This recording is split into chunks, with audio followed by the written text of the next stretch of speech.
Hi friends, आज के इस video में क्लास 12 को अकाउंट के चैप्टर एक वर्कशीट त्यसको ओल्ड इज गोल्ड को कोर्सर एक 2079 GIE सेट ए क्वेश्चन नंबर 15 त्यसको सोल्युसन गर्न गइरहेको छु। ध्यान दिएर भिडियो राम्रोसँग हेर्नु होला। ल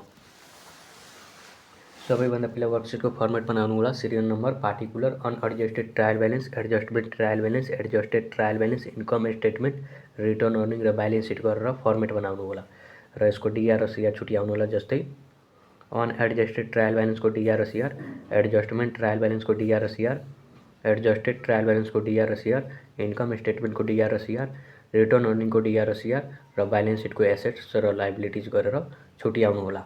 ल त्यसपछि यो ट्रायल बैलेंस में जुन क्वेश्चन दिएको छ त्यो यहाँ अनएडजस्टेड ट्रायल बैलेंस में कपी पेस्ट गर्नु होला। पार्टिकुलर में आइटमहरुको नेम लेख्नु होला र त्यसको अमाउन्ट डीआर में छ भने डीआर में, त्यसको अमाउन्ट सीआर में छ भने सीआर में राख्नु होला र एडजस्टमेंट में यो एडिशनल इन्फर्मेसन में जुन इन्फर्मेसन दिएको छ त्यो यहाँ एडजस्टमेंट में राख्नु होला। जस्तै सैलरी पेबल राख्नु होला, प्रपोज डिभिडेन्ड राख्नु होला।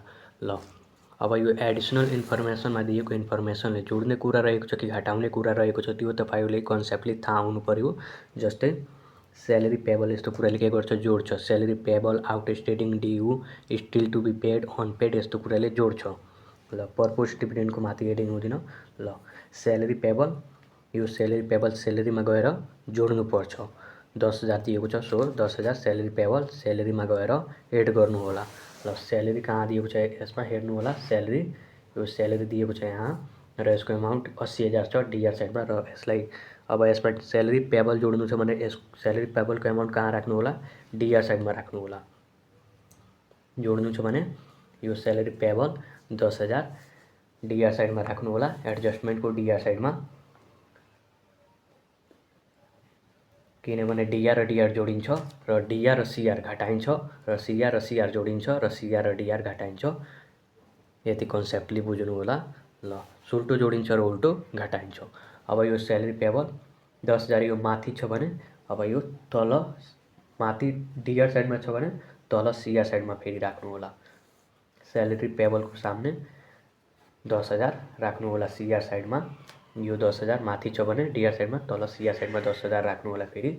ल त्यसपछि प्रपोज डिभिडेन्ड भनेको छ। पर्पोज डिभिडेन्डको अमाउन्ट कति दिएको छ, 50,000 दिएको छ, सो 50,000 पर्पोज डिभिडेन्ड राख्नु होला। 50,000 यहाँ 50,000 डीआर साइडमा अनि सीआर साइडमा पनि 50,000 राख्नु होला। त्यसपछि एडजस्टेडको डीआर साइडमा 50,000 र यसको सीआर साइडमा पनि 50,000 राख्नु होला पर्पोज डिभिडेन्ड। अब पर्पोज डिभिडेन्ड इन्कम स्टेटमेन्टमा जाँदिन, अब एकैचोटि रिटर्न अर्निङको डीआर साइडमा राख्नु होला 50,000। अब यो डीआर साइडमा छ भने बैलेंस शीटको सीआर साइडमा यानी कि लायबिलिटीतिर 50,000 राख्नु होला। अब यो पर्पोज डिभिडेन्ड पहिला फाइनल अकाउन्ट पढ्नु भएको होला। त्यहाँ पर्पोज डिभिडेन्ड एडिशनल इन्फर्मेसनमा दिएको हुन्थ्यो भने कहाँ जान्थ्यो, एकचोटि प्रॉफिट एन्ड लस एप्रिसिएसन अकाउन्टको डीआर साइडमा र अर्कोचोटि बैलेंस शीटको लायबिलिटीतिर जान्थ्यो। त्यही कन्सेप्ट यहाँ पनि बुझ्नु होला। प्रॉफिट एन्ड लस एप्रिसिएसनको आइटम सबै रिटर्न अर्निङमा जान्छ, त्यही भएर यो एकचोटि रिटर्न अर्निङको डीआर साइडमा गइसकेको छ र अर्कोचोटि बैलेंस शीटको लायबिलिटीतिर गइसकेको छ। ल यति गरिसकेपछि अब यो एडजस्टमेन्टको डीआर र सीआर दुवै जोड्नु होला। दुवै बराबर आउँछ। यो 60,000 प्लस 50,000, सरी यो 10,000 प्लस 50,000 60,000 अनि यो पनि जोड्नु होला। 10,000 प्लस 50,000 60,000।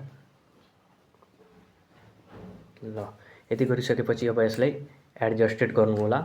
ल फिक्स एसेट्समा केही एडजस्टमेन्ट गरेको छैन भने यसको अमाउन्ट डीआरमा छ भने डीआरमा 6,50,000 को 6,50,000, एडजस्टेडको डीआर साइडमा 6,50,000 को 6,50,000 नै राख्नु होला।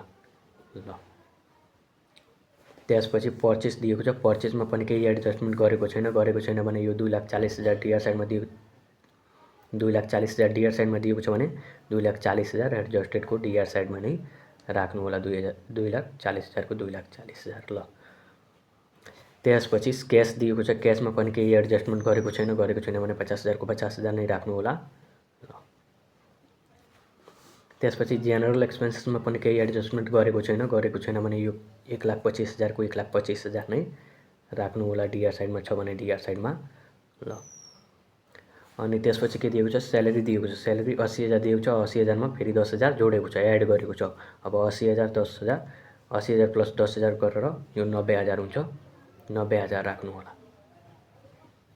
अनि फेरि सेल्स दिएको छ। सेल्समा पनि केही एडजस्टमेन्ट गरेको छैन भने यो सीआर साइडमा 5,15,000 छ भने 5,15,000 सीआर साइडमा राख्नु होला जस्ताको तस्तै। ल फेरि शेयर क्यापिटल दिएको छ 4,90,000। यसमा पनि केही एडजस्टमेन्ट गरेको छैन भने यो 4,90,000 को 4,90,000 सीआर साइडमा छ भने सीआर साइडमा नै राख्नु होला। ल त्यसपछि क्रेडिटर्स दिएको छ। क्रेडिटर्समा पनि केही एडजस्टमेन्ट गरेको छैन भने यो 60,000 को 60,000 नै राख्नु होला। ल त्यसपछि प्रॉफिट एन्ड लस एकाउन्ट, यसमा पनि केही एडजस्टमेन्ट गरेको छैन भने यो 80,000 को 80,000 नै राख्नु होला सीआर साइडमा भने सीआर साइडमा। ल त्यसपछि एडजस्टमेन्टको हेर्नु होला। यो स्यालेरी पेबल, अब यो डिआर सीआर साइडमा छ भने यो स्यालेरी पेबल तलको सीआर साइडमा छ भने यो सीआर साइडमा 10,000 को 10,000 सीआर साइडमा नै राख्नु होला। ल त्यसपछि यो पर्पोज डिभिडेन्ड भइसकेको छ। ल अब यति गरिसकेपछि अब यो डिआर र सीआर दुवै इक्वल गर्नु होला। दुवै बराबर आउनु पर्यो। डिआर र सीआर एडजस्टेडको डिआर र सीआर दुवै बराबर आउनु पर्यो। जोड्नु होला। पहिला डिआर साइडको जोड्नु होला। 6,50,000 plus 2,40,000 2,40,000 plus 50,000 plus 1,25,000 plus 90,000 plus 50,000। यो 12,05,000 आइरहेको छ। सो यहाँ 12,05,000 राख्नु होला। 12,05,000 यो पनि 12,05,000 नै आउनु पर्यो। ल जोड्नु होला। 5 लाख यो 12,05,000 आइरहेको छ। यो पनि 12,05,000 नै आउनु पर्यो। सो जोड्नु होला। 5,15,000 plus 4,90,000 plus 60,000 plus 80,000 plus 10,000 plus 50,000। यो पनि 12,05,000 आइरहेको छ। सो यहाँ 12,05,000 राख्नु होला। ल अब यति गरिसकेपछि अब इन्कम स्टेटमेन्टमा कस्तो आइटम जान्छ, रिटर्न अर्निङमा कस्तो आइटम जान्छ र ब्यालेन्स सिटमा कस्तो आइटम जान्छ त्यो तपाईहरुले थाहा हुनु पर्यो। जस्तै पहिला फाइनल अकाउन्ट पढ्नु भएको होला। त्यहाँ ट्रेडिङ अकाउन्ट र पीएल अकाउन्टको जति पनि आइटमहरु हुन्छ त्यो सबै इन्कम स्टेटमेन्टमा जान्छ र प्रॉफिट एन्ड लस एप्रिसिएसन अकाउन्टको जति पनि आइटमहरु हुन्छ त्यो सबै रिटर्न अर्निङमा जान्छ र ब्यालेन्स सिटको आइटम ब्यालेन्स सिटमा नै जान्छ। ल यति कन्सेप्टले बुझ्नु होला। ल त्यसपछि फिक्स एसेट्स दिएको छ। अब यहाँको अमाउन्ट नहेर्नु होला, यो एडजस्टेडको अमाउन्ट हेर्नु होला। ल फिक्स एसेट्स दिएको छ 6,50,000 फिक्स एसेट्स। यो एसेट्स हो। एसेट्स हो भने कहाँ जान्छ, ब्यालेन्स सिटको एसेट साइडमा जान्छ 6,50,000। ल 6,50,000 राख्नु होला ब्यालेन्स सिटको एसेट साइडमा। त्यसपछि के दिएको छ, पर्चेस दिएको छ। पर्चेस के को आइटम हो, ट्रेडिङ अकाउन्टको आइटम हो। ट्रेडिङ अकाउन्ट कहाँ जान्छ, इन्कम स्टेटमेन्टमा। ल यो 2,40,000 पर्चेस दिएको छ डिआर साइडमा इन्कम स्टेटमेन्टको डिआर साइडमा 2,40,000 को 2,40,000 राख्नु होला। ल त्यसपछि क्याश दिएको छ। क्याश पनि हाम्रो एसेट्स हो। यो ब्यालेन्स सिटको एसेट साइडमा जान्छ 50,000। 50,000 ब्यालेन्स सिटको एसेट साइडमा राख्नु होला 50,000। ल त्यसपछि जेनरल एक्सपेन्सेस दिएको छ। जेनरल एक्सपेन्सेस यो पीएल अकाउन्टको आइटम हो, त्यही भएर यो कहाँ जान्छ, इन्कम स्टेटमेन्टको डिआर साइडमा 1,25,000 को 1,25,000 नै राख्नु होला। ल त्यसपछि यो स्यालेरी दिएको छ। स्यालेरी 90,000। स्यालेरी कहाँ जान्छ, यो पीएल अकाउन्टको आइटम कहाँ जान्छ, इन्कम स्टेटमेन्टको डिआर साइडमा 90,000। ल त्यसपछि सेल्स दिएको छ। सेल्स ट्रेडिङ अकाउन्टको सीआर साइडमा जाने आइटम हो, त्यही भएर यो कहाँ जान्छ, इन्कम स्टेटमेन्टको सीआर साइडमा 5,15,000। ल त्यसपछि शेयर क्यापिटल दिएको छ। शेयर क्यापिटल यो लायबिलिटी हो। यो लायबिलिटीतिर जान्छ 4,90,000। लायबिलिटीतिर 4,90,000। ल त्यसपछि क्रेडिटर्स दिएको छ, क्रेडिटर्स पनि लाइबिलिटी हो, यो पनि लाइबिलिटीतिर जान्छ 60,000 लाइबिलिटीतिर। ल त्यसपछि प्रॉफिट एन्ड लस एकाउन्ट दिएको छ। पहिला फाइनल अकाउन्टमा ट्रायल ब्यालेन्समा प्रॉफिट एन्ड लस एकाउन्ट दिएको हुन्थ्यो भने कहाँ जान्थ्यो, प्रॉफिट एन्ड लस एप्रिसिएसन अकाउन्टको सीआर साइडमा। र त्यही कन्सेप्ट यहाँ पनि बुझ्नु होला, प्रॉफिट एन्ड लस एप्रिसिएसनको आइटम कहाँ जान्छ, रिटर्न अर्निङमा जान्छ। त्यही भएर यो profit and loss account return अर्निङको सीआर साइडमा जान्छ 80,000, रिटर्न अर्निङको सीआर साइडमा 80,000। ल त्यसपछि एडिसनलको हेर्नु होला, स्यालेरी पेबल भनेको यो लाइबिलिटी हो, त्यही भएर यो स्यालेरी पेबल 10,000 कहाँ जान्छ, यो लाइबिलिटीतिर जान्छ 10,000। ल त्यसपछि पर्पोज डिभिडेन्ड भइसकेको छ, एकचोटि रिटर्न अर्निङको डिआर साइडमा र अर्कोचोटि ब्यालेन्स सिटको लाइबिलिटीतिर भइसकेको छ। ल यति गरिसकेपछि अब यो इक्वल गर्नु होला इन्कम स्टेटमेन्टको। ल अब यो इन्कम स्टेटमेन्टको सीआर साइडको 5,15,000 छ। अब डिआर साइडको जोड्नु होला 2,40,000 प्लस 1,25,000 प्लस 90,000